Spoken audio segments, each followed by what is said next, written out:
right, here we go, everybody. We are starting the WABDR today. It is Saturday, 23rd of May. It is Memorial Day weekend. We're going to get out for a few days here. Doing this all wonky, kind of out of order, but I'm going to do Twisp to Concanoli today, well, over the next couple of days. I chose that section based on the weather. Looks like it's going to be relatively dry. We're going to be in the rain shadow of the Cascades. And then at the same time, elevation is relatively low, under about 4,000 feet, so hopefully I can stay somewhat out of the snow.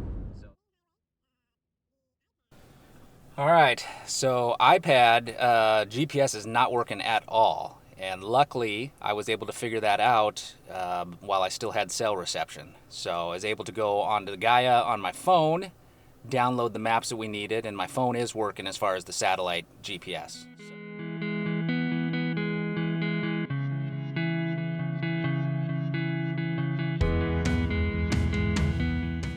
Found what's going to be my camp spot here for the first night.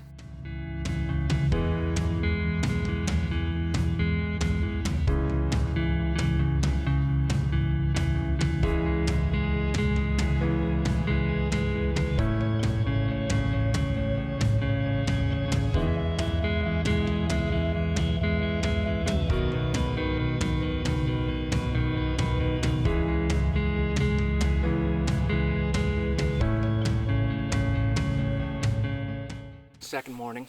In a few minutes we're going to clean up, we'll let the stove cool down, and we'll get the tent all packed up.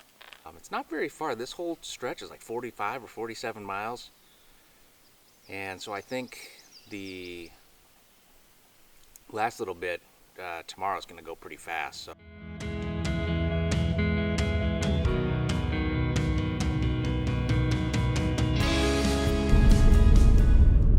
So I think this is it. This is the spot I was looking for last night. We're up above tree line. We're at tree line and all the trees are burned, so the line of sight is pretty good. But this is, we're gonna have to store this one away in the memory bank. I'll go back in and put a waypoint on Gaia. Actually, maybe if I can get a pull out here, I'll just do that right now.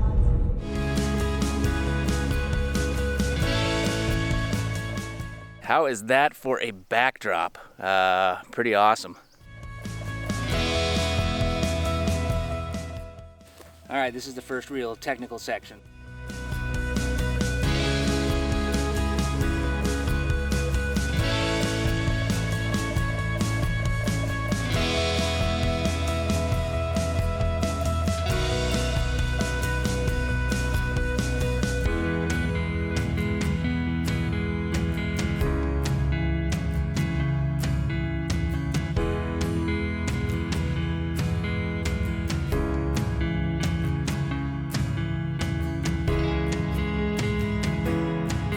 That's what we have remaining on the trail.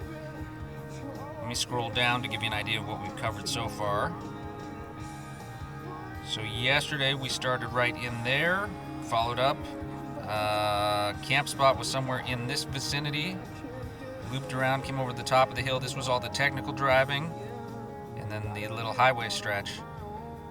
So like I said, I think there's only about 2 hours left. So I was plugging along, feeling pretty good about myself. All right, so we got up here to this spot. And it is pretty muddy. The guy on a bike and a couple in a Jeep just came through. The guy in the Jeep had a 3-inch lift, so he was able to clear it pretty good. Didn't really spin him, but there's a spot here where I think that I'm gonna get stuck and bottom out right here against this lip.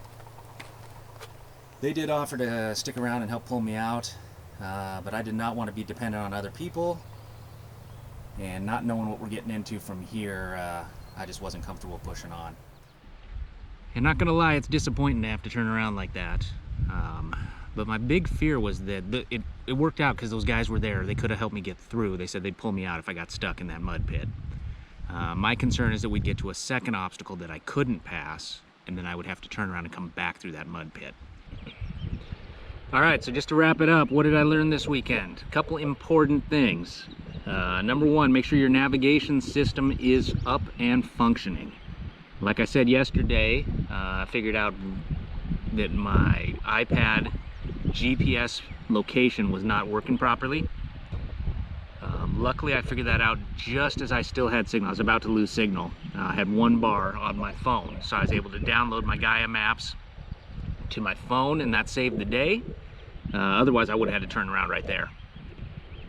Number 2, today I learned that it is important to keep some sort of recovery system. So recovery boards, a winch of some sort. I do have a recovery strap, but like I said, I don't want to be dependent on other people. So I think those are the big takeaways. Other than that, it was a good time.